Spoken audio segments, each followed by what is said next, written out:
Okay guys,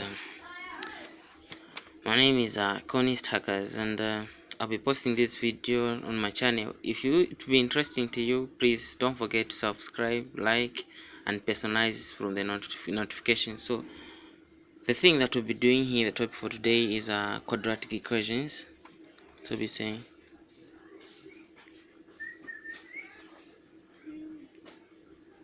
quadratic equations.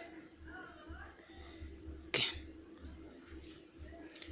I know this might not be a new topic to some of you, but it might give you some problems if you don't take it so seriously, and then it might make you fail. So we'll do this.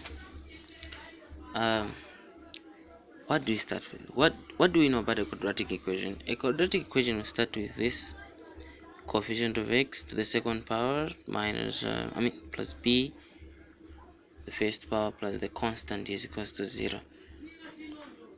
So here, this is the form of a quadratic equation, the way it's written, the general form of it. So what do we do here? When you find a quadratic equation, you need to find the factors. But how are these factors found? The factors are found in this way. You need to identify the product and the sum of the equation. So in this case, how do you find the product and sum? For the sum, we go direct to this number, the b here, the coefficient of x. That will be your sum. So here we can say our sum is b. But what are the product, guys?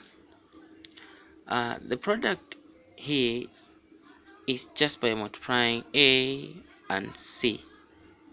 That will get you to your product. So you say from the product you multiply the coefficient a and the coefficient c. So now here is where we need factors. The two numbers that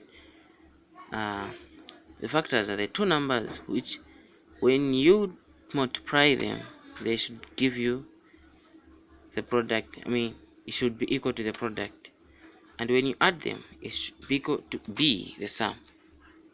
So for example, if we are given this equation of x squared minus 4x minus 5 is equals to 0,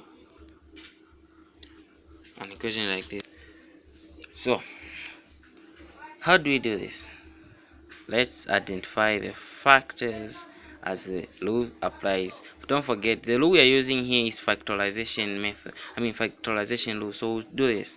We need to find the product, the sum, and the factor. Okay. For the product, I said you multiply a and c. These coefficients, when you multiply them, they'll get you to the product. So what is the product here? Here we can see the coefficient of x squared has to be 1 because there's no other number. But for the sum, we got direct here, which is our b. As I said earlier, this will be just pick like that as our b. So what do we do first for the product? Let's multiply 1 and the constant, which is negative 5. So this is going to get us to negative 5, and our sum is going to be negative 4. Okay, and then for the factors, we need two numbers that when we multiply them, they give us the product, but when we add them, they should give us this as the sum. So what two numbers? Okay, I've thought of 1 and negative 5.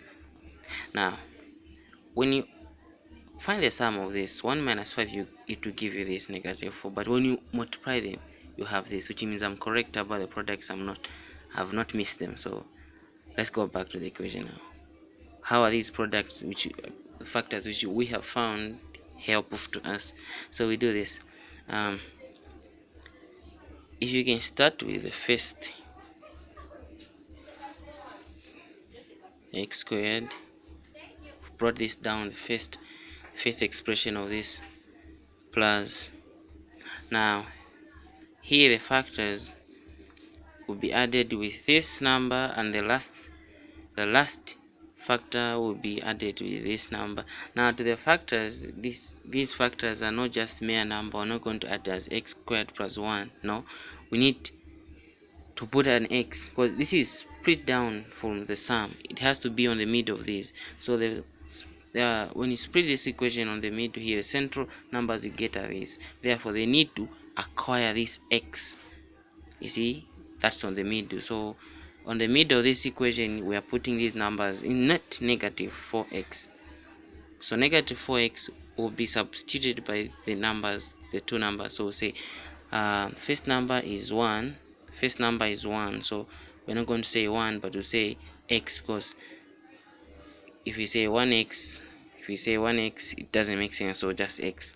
And this negative 5 is also coming from negative 4x. It's a split down, so it will also acquire a negative, it will also acquire an x. So say minus 5x minus 5 is equals to 0. Okay, that's done, guys, but not yet finished with the whole process. So now that we have found this, we'll factorize this. That's why it's known as a factorization method, because it involves factorization. So what we do is here is you say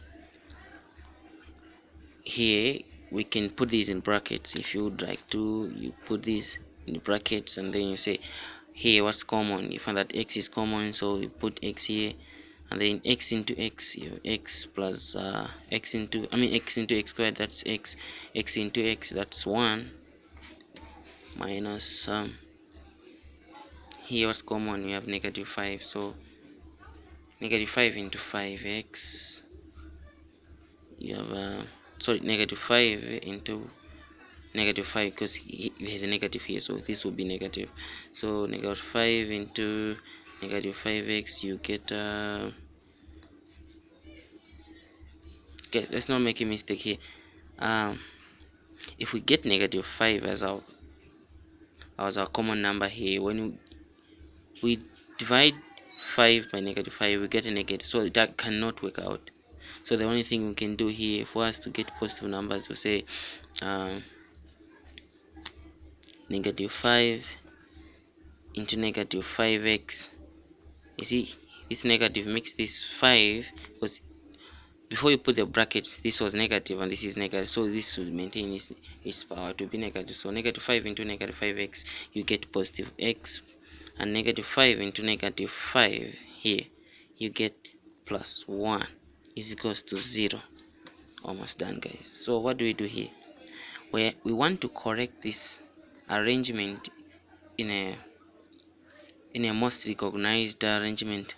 So we'll say these are common. If these are common, then we can just pick one, and these also be put in brackets. So these are common. Say x plus 1 is common, and then this number which is common, you multiply by the one which is not common, which is x minus 5. Okay, don't get confused, guys. Here it's just just for example, if just like this, if you're given 2c plus 3c, you find which is common here, you can say it's c, then you have a c multiplied by 2 plus 3. That's the simple. So it should confuse you guys here. It's a simple matter. So say x equals to 0. Now when you have an equation like that, then you just know that these here, there are two equations that are being outlined. So you have two answers from x. So you have first answer is x plus 1 is equals to 0. The other one will be x minus 5 is equals to 0 as well. So here you have x is equals to negative 1, or the other answer you get is x is equals to 5.